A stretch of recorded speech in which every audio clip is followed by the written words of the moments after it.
we provide you with research policy and different analysis, and sometimes we partner organizations like you're going to hear today here from Brent, to make sure that we are all working as a system and we are all working together. We do believe that hunger in San Diego County is a problem that can be solved if all of us are doing the part that or portion of the solution. And then with no more, I don't want to take more of your time because I believe that we have so many great speakers right now that are going to say like better things that I could share with you.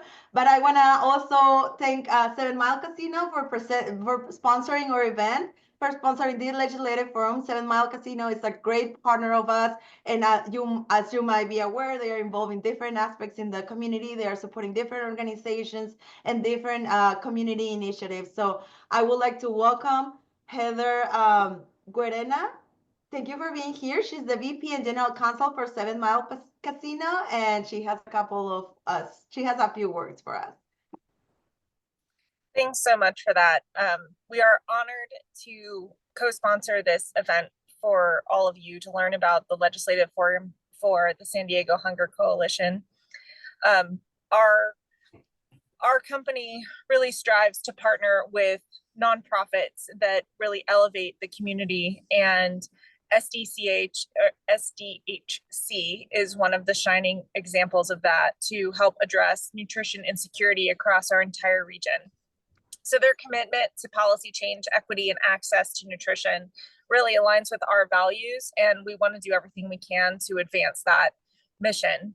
And it's programs like these that we think make all of the difference to help improve the lives of all of the people throughout San Diego, California. And it's a benefit to have all of you here, and we hope to continue to build a coalition and assist with furthering your mission.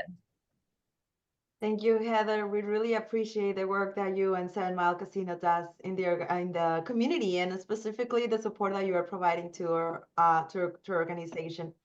Also, I would like to introduce Brent. Oh my gosh, at this point, Brent, I think I should be better at pronouncing your last name. But Brent Wakefield, he's the president and CEO of Meals on Wheels, and he's a very dear friend of us, of the organization. And so Brent is going to share a little bit more about the work that they do and how the legislative priorities and the data translates into food on the ground work. Wonderful. Thank you so much for the introduction. And I also want to give a big shout out to Virginia, to V, for all the organization behind the scenes. She's been a rock star. So thank you for helping us make this happen. V, do you want to go to the first slide? All right. Thank you.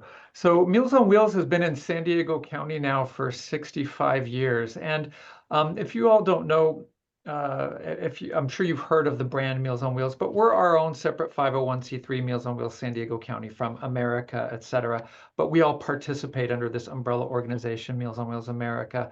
And in addition to being the CEO of Meals on Wheels of San Diego County, I'm also president of the board of the California State Association.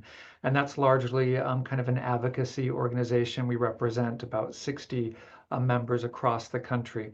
And so right now we do the entire county with the exception of about 25 clients in La Jolla, which are managed by La Jolla Meals on Wheels, and they get their food from us every day. They're great partners of ours.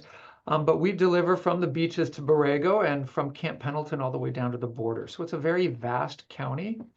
Each day, in order to carry out that task, we use 150 volunteers every day. We have 3,500 active volunteers, and that is extraordinary. And if you count up the hours, if we were to pay each one of them for the time that they volunteer, and it's recorded very specifically on the app they use to deliver the meals, that equates to nearly $4 million every year that our volunteers are saving us. And that creates a lot of cost efficiency. It allows us to have a broader impact, but it also engages those volunteers. 70% are retired themselves, seniors as well. So they're seniors helping seniors in many cases. We have an annual budget of $11 million and 86 employees. Next slide, please.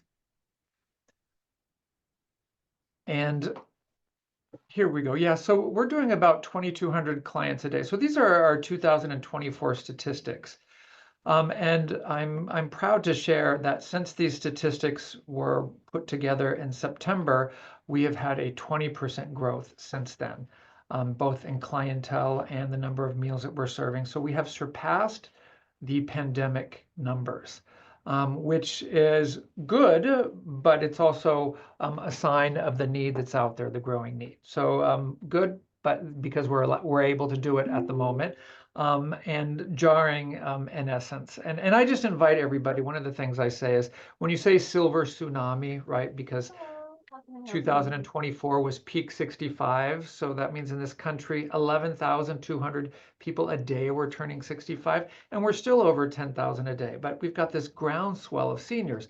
And so instead of calling it a tsunami, I say, well, seniors, it's a great thing. Tsunamis are dreaded, seniors are not. So let's call it a silver soiree, right? But in order to have a good soiree, a good party, you need to be prepared. And that's one of the things that's been challenging. And of course, to be prepared, it requires resources. So here you see, about 30% of our clients are veterans or spouses of veterans. A third of our clients are 85 years or older. 46% of them live alone. And so the number of meals that we delivered last year, 645,000 meals, were nearly 400,000 touches, because sometimes we deliver 2 meals with the delivery. So 400,000 touches every year in San Diego County with homebound seniors. So it's not only the meal itself, it is a wellness safety check, and there are wraparound services and kind of a triage that happens if that client upon meal delivery needs something. And if you go to the next slide, we can talk a little bit more in detail about funding. So if you're looking at this $11 million, 18% of our funding, and we have a very diversified funding model compared to most Meals on Wheels program. So only 18% comes from government dollars, and that's subsidizing 830 clients in the county. That's really important. So these people pay nothing, right? And then we have 19% coming for fee-for-service clients, and they're paying $6 a meal or $10 for 2 meals. So we can address those clients who want a meal and those clients who absolutely need a meal but can't afford it. Now, most organizations are anywhere from 30 to 85% reliant on government funding. And so my advocacy, I go and I advocate at the state level at Senate committee hearings, both budget committee hearings and human service committee hearings, about the importance of this funding and how many people are being served, and most importantly, what would happen if that funding went away. So the reason why we're doing it at the California level also is that 18% you see at the top of the list here is made up of 2 buckets. It's the Older American Act dollars, so that's federal senior nutrition dollars, and then it's also from the governor's budget for senior nutrition, which we actually were able to get from $17.5 million 3 years ago on the regular a year, spread amongst programs, to $37.2 million, advocating, Meals on Wheels advocating at the state level. And we're proud of that number, but as you all know, we're also in a deficit year. So that number is at risk as well. So that 18% for me is really enabling 830 clients to eat. And so you can imagine my colleagues like Meals on Wheels Orange County, 85% reliant on government funding. So they're walking into very difficult times right now. I can limp along for a year if I have to come up with that $1.2, $1.5 million that I'm getting from government funding out of $11 million, try to fundraise for that. But that's not sustainable in the long run for my model, and I'm very nimble because I have these various different sources of funding. And then 44% of our funding comes from fundraising, 10% from grants, and 9% comes from alternative sources like endowment revenue, leases that people pay us for, et cetera. So we have this very diversified model, yet 830 clients are potentially at peril if that funding were to be lost. So you think, how is it that we're so diversified? And I'd like to add to this also, I should probably add another source of funding here, and it's kind of a cost avoidance center, the $4 million that our volunteers save us as well. So I could actually make that a $15 million a year budget and say that $4 million is taken care of by volunteers who give their time and treasure and gas money for free. And so the investment in programs like Meals on Wheels, especially when the more diversified our funding model gets, you give us $1 if you're the government, and we can make that 3 times bigger because of our fundraising efforts, because of our partnerships, et cetera. And the final slide. So, and important to note that basically a day in the hospital will pay for a meal delivery for an entire year. And so this is, from a government standpoint, and we all know this, it's if you were to eliminate programs like ours, these safety net programs, you're kind of tripping over a pound to pick up a penny. You think you're going to save something, but in the end, hospitalization and all of that will dramatically increase. And there are other organizations in town, for example, Elder Help of San Diego, that shares space in here in our new Senior Innovation Hub. They provide a lot of the wraparound services that we don't. They do transportation, home safety, more housing programs. They have a pantry service. Seniors in their program go to long-term care facilities 10 years later than the average US citizen. So, and these are things that we're calculating as well. And so I think just invite everybody to understand the breadth of the impact of these services. And even if we stand after government funding, and we're still standing, but the other safety net services that our clients rely upon were to go away, they would be even more reliant upon us. Now, we can provide a meal, we can be eyes on a wellness check, but we can't be all those other things too that our colleagues are providing. And so it's really critical that we really latch onto that funding and make sure that it's preserved. It's critical because, this is the golden demographic, and we want them to have golden years. And in San Diego County, there are 190,000 seniors, and this number I know because of Alondra and her team, who are at 2% of the federal poverty level or less. So you can imagine that means about $32,000. So they don't own their homes, so they're spending at least $24,000 a year on rent. So that's leaving these people, if they're lucky, $8,000 a year for all their food, all their medication, all their other expenses. So organizations like ours that make food affordable and nutritious are really imperative as a safety net.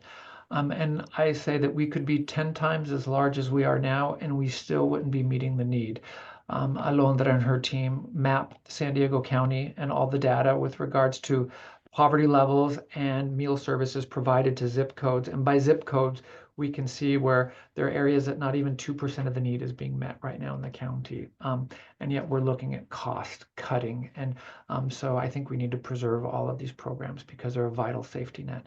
And are there any questions or anything I could say from anyone? All right. Okay.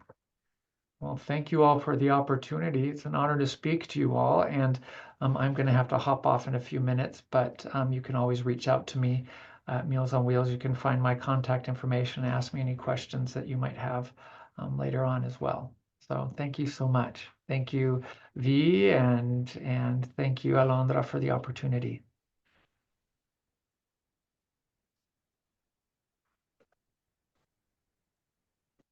All right, well, thank you so much, Brent. That was a great presentation. Thank you for sharing with everyone your experiences here on the ground with delivering food assistance in San Diego County.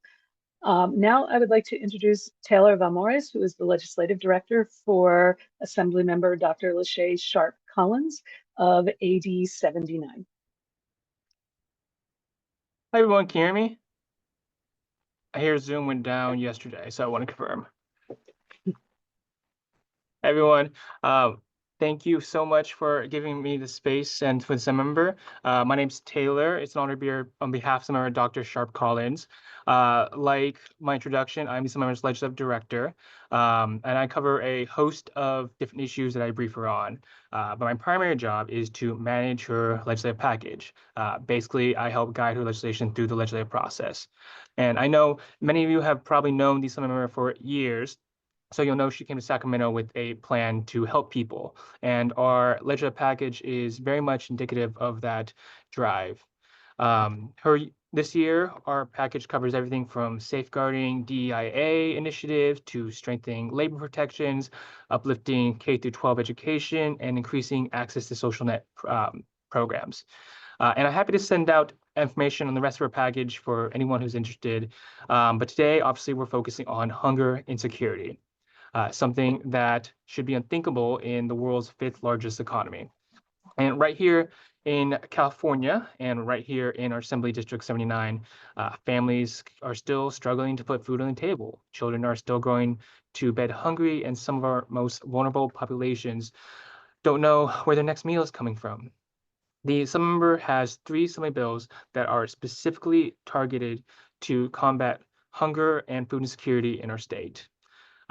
With this legislation, we're working towards a California where young people in juvenile facilities don't go hungry, where people don't have to choose between paying rent and groceries, where self-employed parents can access the support they need to feed their children. So 3 bills that those represent a comprehensive approach to addressing hunger. They target 3 aspects of food insecurity, from juvenile justice facilities to CalFresh benefits to expanding CalWorks access. And they're listed below with their status. I'm happy to talk about the status at the end. But the first one is AB 802. So in order to better address nutritional needs and persistent hunger in the juvenile justice system, AB 802 requires a biannual survey to find out whether our confined youth are hungry, if they have access to food between meals, if they have adequate time, the quality of the food to make sure that it's edible.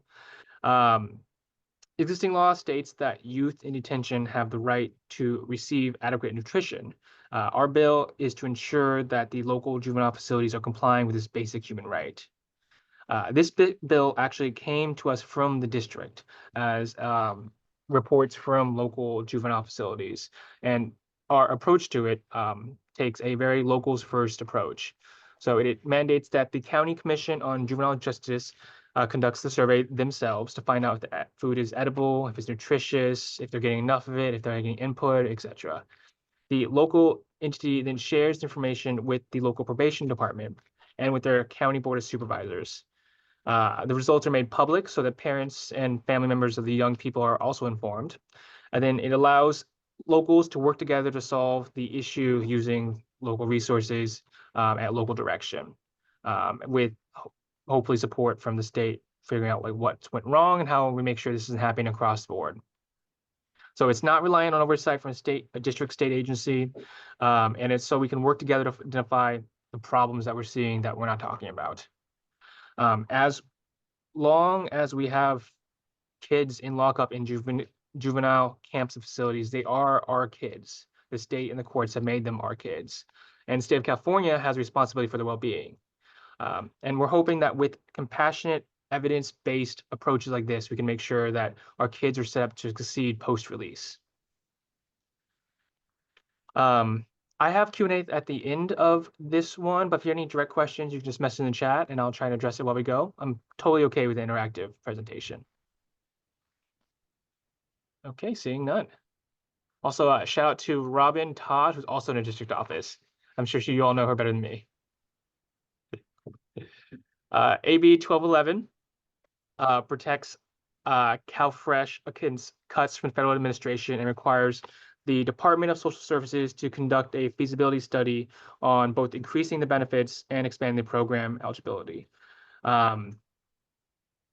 Hunger is obviously rising to shocking levels. In California, it's 1 in 5 California households, and 27% of those households with children are reporting food insecurity, which more than 5 million Californians rely on CalFresh to put food on their tables. CalFresh is obviously heavily dependent on federal funds that aren't as consistent this year that we wish they were. That's more than 5 million Californians that rely on CalFresh for food, which is more than 1 billion food assistance to hungry Californians every month, 12 billion annually. So the USDA, if you guys aren't familiar, set SNAP benefits through the 50 food plan, the lowest cost of the food plans, which breaks down to benefits just being $6 and $20 per person per day for CalFresh. Now, those benefits fall short of covering basic meal cost in pretty much any of the 58 counties in California. There are proposals in Congress to undo even those vital resources and restrict future updates to inflation adjustments. And in what world is it moral, ethical, or even remotely humane to inflict cuts on programs utilized by our most vulnerable families struggling to pay bills or put food on the table. So AB 1211 is a common sense legislation where we follow science what families need for basic nutrition.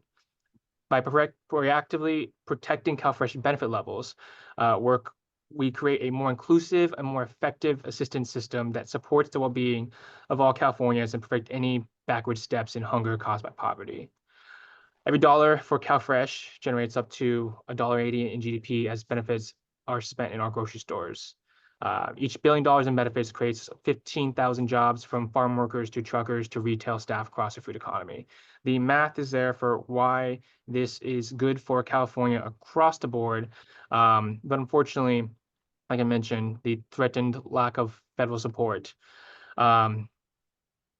will lead to tough and hard decisions that will have to be made, but we can't let this administration undo all the work that we've done so far at a state level or at the local level or with groups with you all, with Hunger San Diego. Moving on to AB 1324. So CalWORKS, the other side of the safety support net, is California's bedrock anti-poverty safety net, providing life-saving cash aid and supportive services for 659,000 children. These families are overwhelmingly led by Latinx and Black mothers who already face severe discrimination and disenfranchisement from economic prosperity. These benefits are critical to lift children and families out of poverty. And this program has traditionally focused on quickly pushing parents into paid employment without addressing longer-term barriers to work and resources needed for a thriving life. And despite the rising poverty levels and increased cost of living that we're all very familiar with, too many individuals who are income eligible for CalWORKS benefits are denied assistance still. So we're facing some serious challenges. And our current system has been too focused again, on immediate employment without addressing those fundamental barriers that keep people in poverty.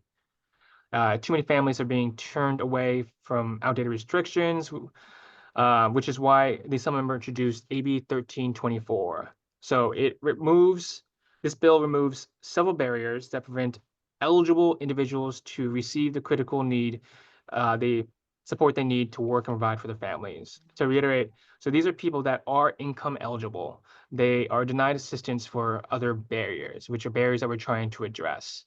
We're trying to take a comprehensive approach to addressing these structural barriers. So one of them is removing an arbitrary 100-hour work limit that's been holding back two-parent families.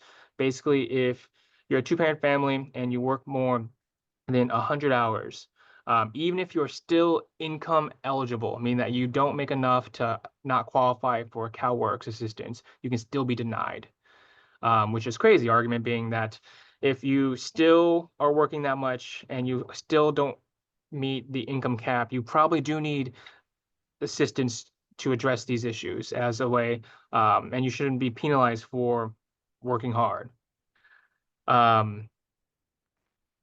Another one we have is there's also a potential for people who go on strike to lose CalWORKS, so removing the ban to protect workers who are fighting for better working conditions. We also are addressing expanding access for self-employed workers, which is currently self-employed individuals have to earn at least minimum wage for their work hours to qualify, which is a burdensome level of proof that we're hoping to address through this as well. So expansion of this program benefits all of California in the long term. These unnecessary barriers are holding back Californians that are more than ready to make a better lives for themselves and for their families. And they shouldn't have these burdensome requirements.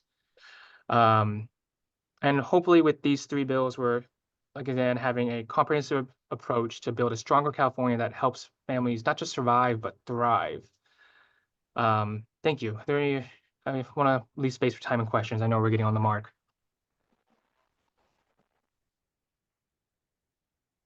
All right, next slide, Virginia, if you wouldn't mind.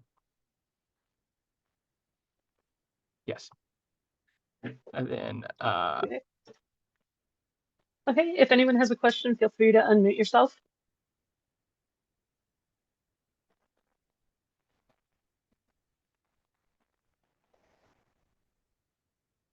okay. And then Oh, okay. there's a lot of opportunity to get involved with our office. If you want to go to the next slide, Virginia. Yeah, for my contact info, or to get involved with our district office.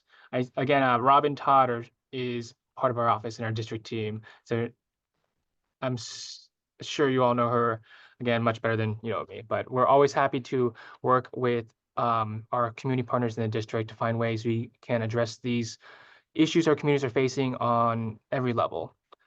These are not things that have a silver bullet or have one group that will be able to solve the problems for the state. It's something that we all have to work towards together.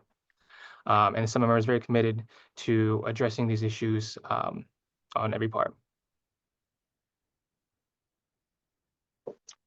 All right. Well, thank you so much, Taylor. It was great to hear your presentation, and thank you for being here on behalf of Assemblymember Sharp Collins. We definitely appreciate seeing this level of commitment to nutrition from a local legislator. So, and with that, I would like to introduce Angeles Nelson from Nourish, California.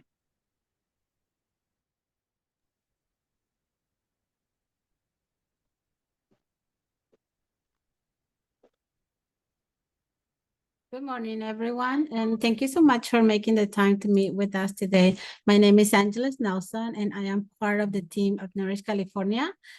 We are a statewide nonprofit that works to make sure that every Californian, no matter their income, race, or immigration status, can access the food they need to thrive. And we can go to the next slide, please. We were formerly known as California Food Policy Advocates, and we have been advocating for both community-centered food policy for over 30 years. And we are proud to say that our work is directly informed by the lived experiences of people across the state, including San Diegans who face hunger and poverty every day. And Taylor gave us some really good idea of what the food insecurity is like in San Diego. So we are collaborating with communities and partners to shape state and federal policies that expand access to food, that reduce poverty, and dismantle structural barriers. We know how powerful your role is in shaping Californians' futures, and we are here to ask your support today for SB 1049 and AB 936, but we also hope to be a trusted partner for the long haul, whether it's lifting up community priority, crafting policy ideas, or helping push bills across the finish line. We would love to collaborate with you and your office to advance solutions that make real difference in people's lives. So we're really excited to work with champions like you and to make our vision a reality in San Diego and all across California. Next slide, please.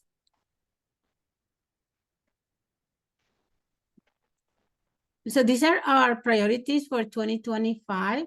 And we have campaigns and seed campaigns. Nourish California, our campaigns start with the people that are most impacted. We listen deeply to community members, people experiencing hunger, immigrants across the state who are left out of the safety net programs, and families with children who are struggling to make ends meet. And we collaborate and build solutions together. And that's what we mean by community-centered campaigns. It's not just about passing policies, it is about working alongside the people every step of the way to make sure that the solutions that we are pushing for reflect the real needs and the lived experiences of everyday Californians. Our priorities for 2025 are grounded on that approach. And I will go into detail for our Food for All and for our fruits and veggie pilot, but I also wanted to show you that we are exploring new efforts, and those are called our seed campaigns. And we would like to ensure that people have access to food, water, the language barriers, that we are dismantling all those challenges that people have to access food. So you can see all of our seed campaigns there. We are very excited to share these priorities with all of you, and we are hoping that you will see opportunities to partner with us, not only to support these campaigns, but to champion community-driven policy solutions in the future. The next slide, please. So this is our Food for All campaign. This is our major campaign this year. And this is a movement to remove barriers to food access for immigrants for all income eligible Californians, regardless of the immigration status. And our campaign goal is to expand access to food benefits by removing the immigration status as an eligibility rule. Food for All is led by the California Immigrant Policy Center along with North California, and we partner with a great coalition all across California, which is composed of more than 100 local, regional, and state organizations that are dedicated to work with impacted communities. We have made great progress in this campaign. In the 2022-23 state budget, California is committed to being the first state in the nation to provide food assistance to all income eligible Californians, regardless of the immigration status, who are 55 years and over. And last year, Congress upheld this investment for all Californians 55 and over, with the benefits planned to begin in October in 2027. So this year, we are co-sponsoring AB 1049, and the author is Assembly Member Celeste Rodriguez. This bill is going to remove harmful and outdated rule that is known as the sponsor deeming. And this is from our state-funded food assistance program, also called CFAP for short. This sponsor deeming requirement, it requires the income of an immigrant sponsor to be counted when they're determining the CFAP eligibility, regardless if that sponsor is actually providing support. And this is actually a federal rule that California is applying to its state-funded program, but it doesn't have to apply this rule. And this rule is actually keeping eligible immigrants from receiving the food they desperately need. So how this rule work is that the food well, let me give you an example. So I was an immigrant and I had a sponsor to come to this country. I was very fortunate to marry a citizen. And so for me, I had a path to get a green card, and that took many years. But for people who get green cards, they cannot access the federal programs such as CalFresh, but they're able to access a program that is called California Food Policy, the CFAP program. And if this person, if immigrants were to get divorced, or if the sponsor was their parents and they no longer live here, or they no longer live together, when the person who has a green card, they ask for benefits, even 3-4 years later, they still will count the income of that person and their assets for the eligibility. So if you are divorced, if you're no longer living with your parent, they will still count all of their assets to see if you are eligible or not. And that can create a lot of problems for families who are disconnected, who don't know where that sponsor might be. And there's also a lot of fear that that sponsor might get into trouble because of the eligible person asking for benefits. So this is a huge barrier for families to get the food assistance that they need. And AB 1049 will remove this rule and result in fewer wrongful denials. It will result in a simpler application process and more equitable access to nutrition assistance.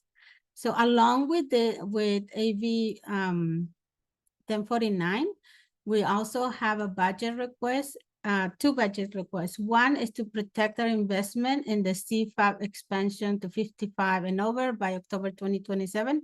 And the second part is to expand assistance to all ages under 55 by the same year, 2027.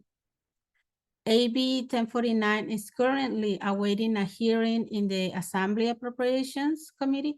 And once it advances, we will deeply value your support on the floor. Okay, and then we can go to the next slide, please. And this is another of our priorities is AB 946. And this one seeks to sustain and expand a proven popular CalFresh pilot that boosts access to fresh fruits and vegetables.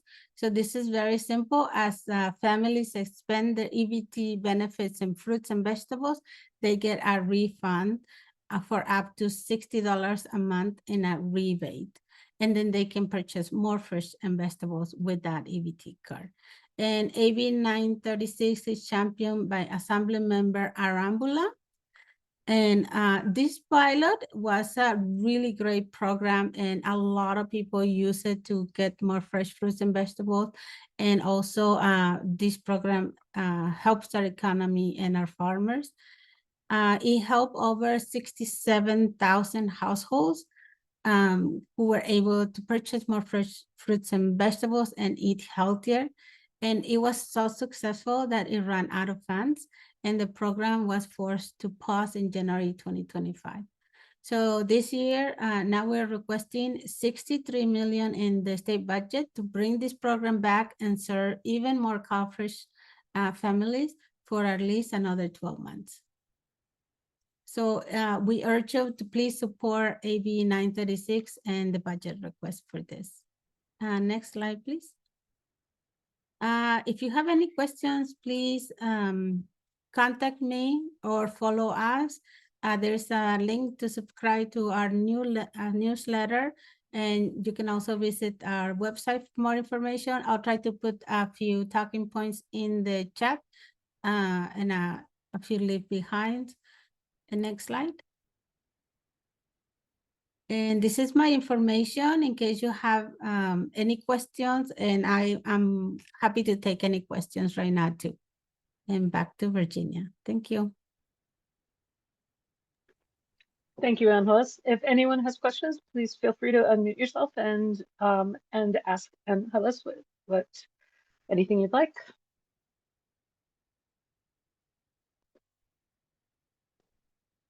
Okay, and I do not see anything in the chat.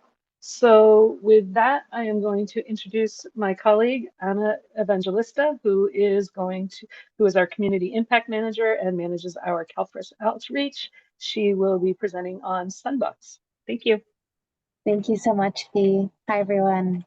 I'm Ana Evangelista. And if we can move to the next slide. Thank you. So in San Diego County, we've estimated that 1 in 3 children are experiencing nutrition insecurity. And it's a fact that during summer, this actually gets worse. When they go home, when they're on break from school, they lose access to daily school breakfast and school lunch meals. And this makes issues of nutrition insecurity even worse. When they lose access to those consistent meals, children are at higher risk for poor grades, obesity, and worse health outcomes. Summer EBT, or Sunbucks, is a newer federal program. It began last year in 2024, and it is going to be returning this year. It was meant to help bridge that summer gap, that hunger gap during the summer, and it provides eligible children with $120 total that their families can use to purchase food during their summer break. It's supposed to just make it overall a lot easier for families. Children who are on CalFresh are actually automatically eligible for the program. So it's been very important to try to push CalFresh and keep it protected. In California, there are an estimated 5.6 million eligible children. Next slide, please. Last year in San Diego County, only about 66% of eligible children actually pinned their cards. And this means there was about 10 million worth of Sunbucks benefits that went unused, just in San Diego County alone. This isn't even including, children who could have been eligible if their parents applied. And this means that overall, around 83,000 eligible children did not access their benefits. With $120 per card, these are a lot of children who could have accessed food, who could have made use of these food benefits. And so it's really important to do more outreach, connect to our communities and keep them informed about this program so no one slips through the cracks. And so to better equip you and your organizations who you work with, we have developed a number of resources, including this eligibility flowchart that you see right here on the slide. Helps people know at a glance, if they might be eligible for the program. And on the next slide as well, we have developed a number of other resources, including our CalFresh in Schools toolkit and our Sunbucks social media toolkit as well. So it has a lot of really great information and resources, including some sample language that you can send out to families, sample social media posts that you can share on, Facebook, Instagram stories, and so on. And it provides all of the information on the Sunbucks program, eligibility, how families on CalFresh are automatically eligible for it. And we are going to be hosting a couple trainings, actually one in a week later this April and another one in May. So we are going to be hosting a Sunbucks training where we're going to go over all of the details behind the program and how you can be best equipped to do outreach and connect your families to it. And I have shared our Sunbucks page as well on this link. You can also visit that to see more information about the summer EBT program or see some frequently asked questions as well. And I will share the links in the slide or in the chat. Thank you. I'll pass it back to you, Bea.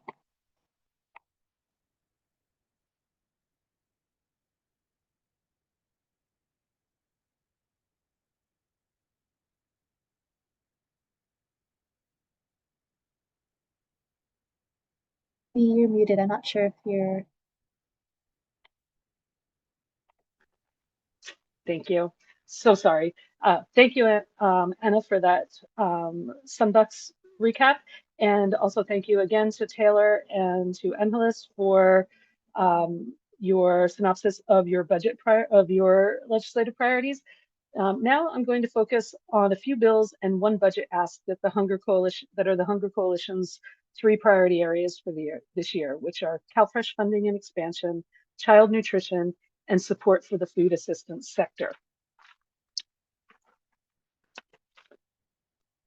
Each of you should have received a copy of our latest data dashboard that has, for your specific districts, or as is shown here, information for San Diego County as a whole. If you did not receive that, please let us know in the chat and we will post a link for you.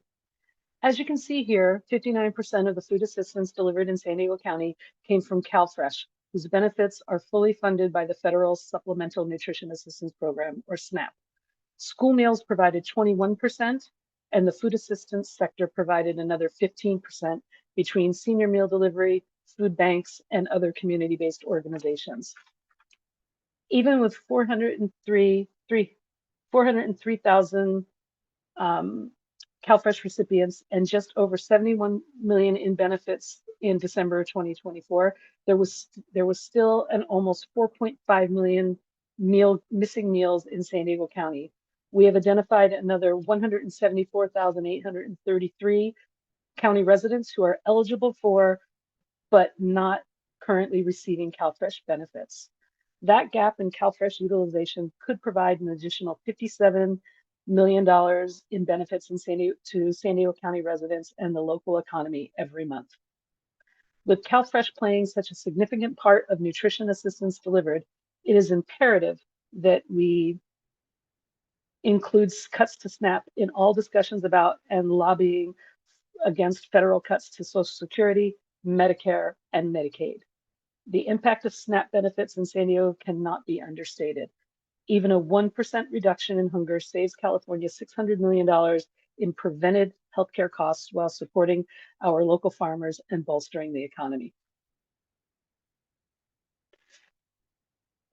So in addition to the bills you've already heard about today, we are prioritizing the following CalFresh bills.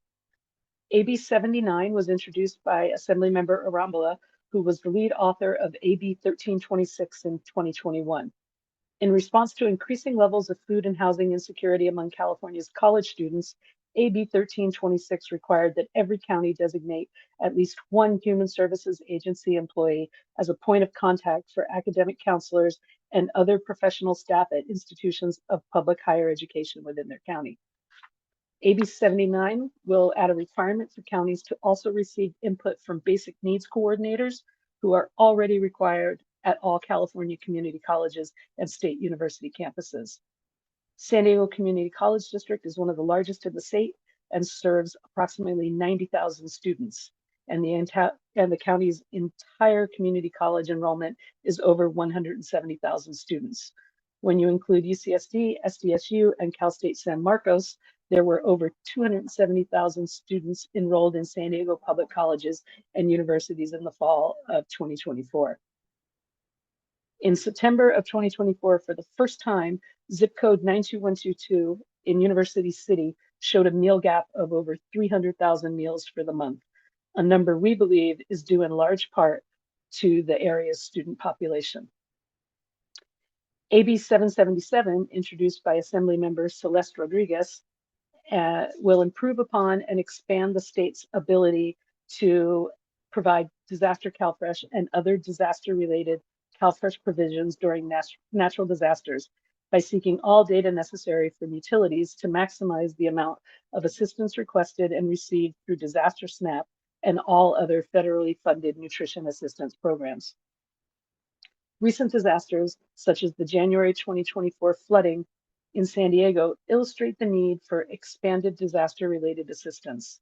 When the application period for Disaster CalFresh related to the floods ended in March of 2024, more than 12,800 applications had been approved, delivering over $5.7 million in benefits for those affected.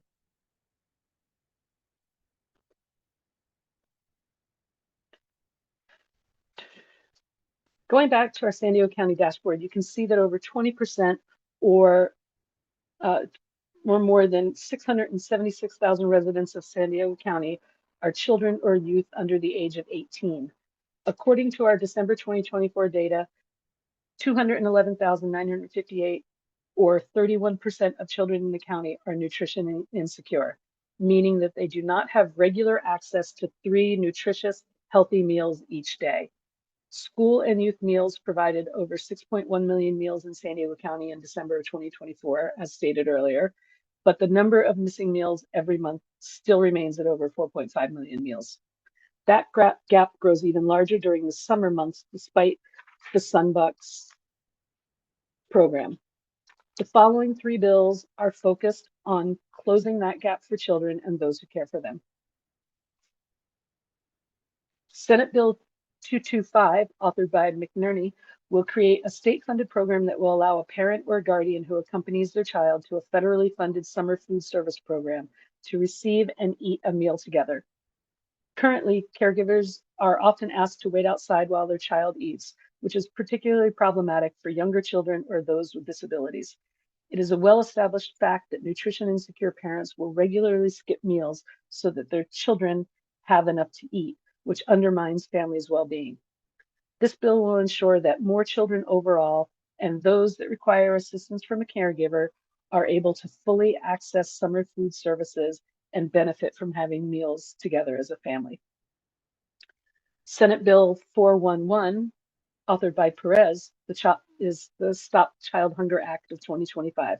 It will address nutrition insecurity during summer months by establishing a statewide online application for Sunbucks and will create the Better Out of School Time or BOOST nutrition EBT program during regularly scheduled school breaks and emergency closures that last longer than 5 or more school days. And finally, SB 764, authored by San Diego's Senator Weber Pearson, will require chain restaurants that sell children's meals to offer at least one child's meal that meets specified minimum nutrition standards, contains no more than 550 calories, and includes at least 2 servings of specified types and quantities of food. For purposes of this bill, a chain restaurant qualifies as such if it is part of a chain with 20 or more locations. And just an aside, I do see that I've gotten a few messages that I'm not appearing. I have toggled my video on and off, and that does not seem to be changing it. I am still sitting here in front of my computer and I cannot fathom what the problem is, so I apologize. Okay, so moving on to the next slide. We're going to talk about things that the nutrition, that the food support assistance sector needs. You heard from Brent earlier, and now we're going to focus on the CalFood program. CalFood program allows food banks to purchase California grown food to meet their community's needs while supporting local farmers and food producers. San Diego County is home to over 5,000 small farms, more than any other county in the United States. The governor's proposed 2025-2026 budget drops CalFood funding to the baseline amount of $8 million per year after it has been funded at an average of $62.7 million per year between July 2022 and June 2025. The California Association of Food Banks 41-member network served 6 million Californians per month in 2023, a 20% increase over the prior year. Their network reports even greater demand this year, which will become increasingly difficult to meet with fewer resources resulting from eliminations, cuts, and pauses that have already happened. Multiple federal programs eliminated or paused in the last few weeks have already begun affecting us here in San Diego. USDA's Local Food for Schools program provided funds to school districts to purchase locally grown fruits, vegetables, and beverages, and has been completely eliminated. Last year, 19 San Diego County school districts received over $1.9 million from this program, with a local economic impact of more than $3.6 million. Phase 2 of this program, announced only in late 2024, was to have more than tripled California benefits, which could have meant over $6 million for local students and farmers and an economic impact of over $10 million in San Diego County. A second program that was also completely eliminated was the Local Food Purchase Assistant Program, which until last month was a USDA program that provided over $88.5 million to the California Departments of Food and Agriculture and Public Health, the California Association of Food Banks, and regional food banks throughout the state. Funds were used by food banks to purchase locally grown foods and beverages, supporting local farmers and small aggregators throughout the state. A third program that has been paused or modified, and frankly, it is difficult to tell the full impact at this point, is the TFAP, or the Emergency Food Assistance Program. TFAP is a federal program that helps supplement the diets of people with low income by providing them with emergency food assistance at no cost. USDA provides 100% American-grown USDA foods and administrative funds to states that operate TFAP. In financial year 2025, the TFAP program was funded at $461.5 million for food, $80.5 million for administrative costs, and an additional $943 million from the Commodity Credit Corporation. As there have been no official announcements on the total cuts or changes to TFAP, the full impact is still unclear. In a March 2025 letter to USDA Secretary Rollins, Senator Schiff joined 24 Senate colleagues in demanding to know the extent of any cancellations, pauses, or rescindments to TFAP purchases and which commodities have been affected. To this date, there has been no press release or any formal announcement from the USDA about that. So what is the local impact to that? In financial year 2022-2023, San Diego's TFAP Food Bank reported receiving over $18 million from government commodity programs, representing 20.3% of program costs.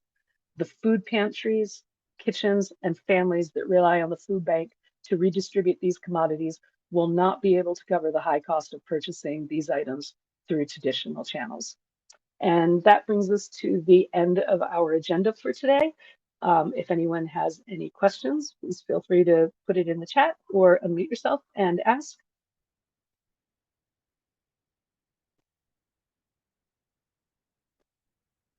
Okay. And if not, then I'm going to pass it to Alondra for some closing statements. Thank you. Oh, wow. It seems like my camera is not working either. I don't know if you can see me or not.